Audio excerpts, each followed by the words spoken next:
I provided you a copy of a bill that was filed in the last Congress, which I anticipate has or will be filed again in this new Congress here in the Senate by my colleagues Senator Flake and Senator Leahy. What it would do is it would remove the travel ban to Cuba by Americans. If you are confirmed and that bill were to pass the Congress, would you advise, can you commit that you would advise the President to veto that bill? Senator, as to the current status of travel to Cuba, that is going to be under discussion with the President-elect. I think he's been fairly clear on his intent that he is going to ask all agencies, essentially on day one, to do a complete review of recent executive orders and the change of the status of travel to Cuba as well as business activities in Cuba.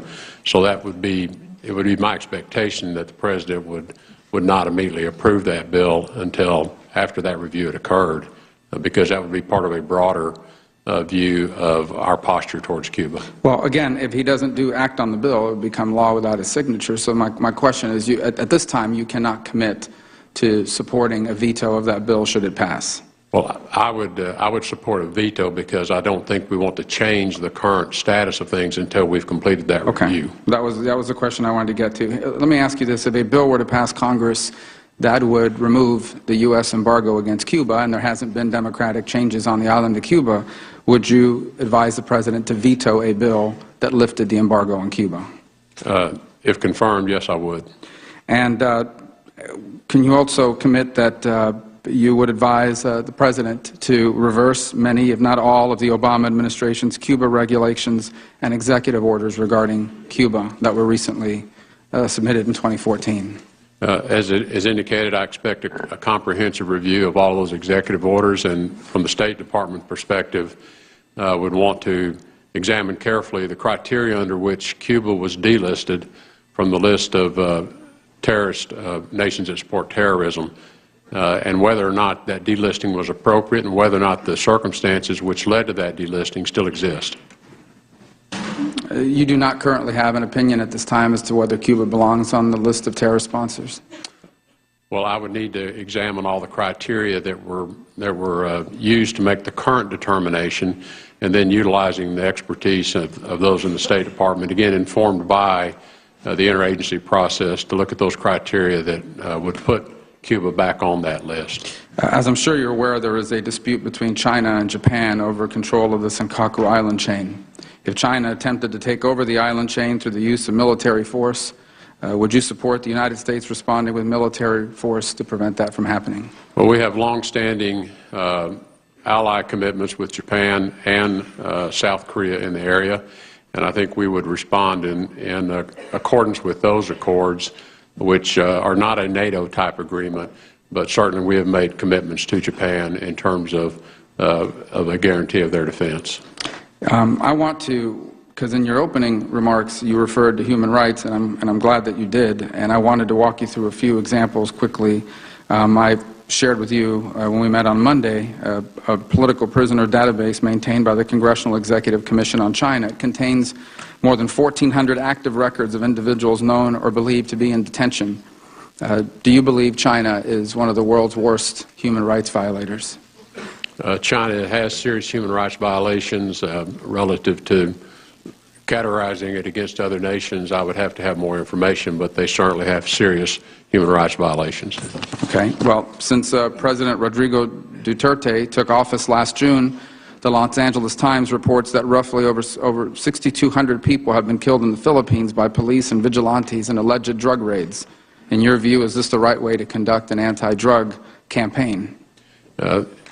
Senator, the U.S., America, and the people of the Philippines have a long-standing friendship, and I think it's important that we keep that in perspective in engaging with the government of the Philippines, that long-standing friendship, and they have been an ally, and we need to ensure that they stay an ally. That's correct, Mr. Tillerson, but my question is about the 6,200 people that have been killed in these alleged drug raids. Do you believe that that is an appropriate way to conduct that operation, or do you believe that it is something that's conducive to human rights violations that we should be concerned about and condemning? Senator, confirmed. Again, it's an area that I'd want to understand in greater detail in terms of the facts on the ground. I'm not disputing anything you're saying, because I know you have access to information that I do not have. This is from the Los Angeles Times. Well, again, I'm not going to rely on solely what I read in the newspapers. I will go to the facts on the ground. I'm sure there's good, credible information available through our various government agencies. Well, one of the sources for that number in the campaign and its nature is President Duterte himself, who openly brags about the people that are being shot and killed in the streets, who he has determined are drug dealers without any trial. So if in fact he continues to brag about it, would that be reliable information that you would look at and say, okay, it's happening? I mean, what's happening in the Philippines is not an intelligence issue. It is openly reported in multiple press accounts. The President-elect has spoken about it, and quite frankly, the President of the Philippines has admitted to it, in fact brags about it. So I guess my question is that, in your opinion, an appropriate way for him to act, and should it influence our relationship with the Philippines? If the facts are in fact supportive of those numbers and those actions, then I don't think any of us would accept that as a proper way to deal with offenders, no matter how egregious the offenders may be.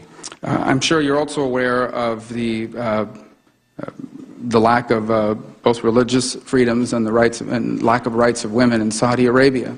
In your opinion, is Saudi Arabia a human rights violator? Saudi Arabia certainly does not share the same values of America.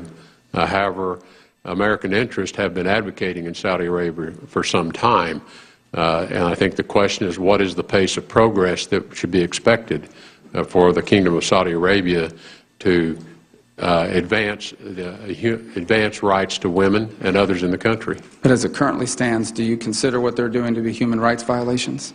I would need to have greater information, Senator, in order to make a true determination of that. You're not familiar with the state of affairs for people in Saudi Arabia, what life is like for women? They can't drive. We've Yes. had people jailed and lashed. You are familiar with all of that? Yes, Senator, I'm familiar with all of that. And so what more information would you need? In terms of when you designate someone or label someone, the question is that the most effective way to have progress continue to be made in Saudi Arabia or any other country? So my interest is the same as yours. Our interests are not different, Senator, and there seems to be some misunderstanding that somehow I see the world through a different lens, and I do not. I share all the same values that you share and want the same things for people the world over in terms of freedoms.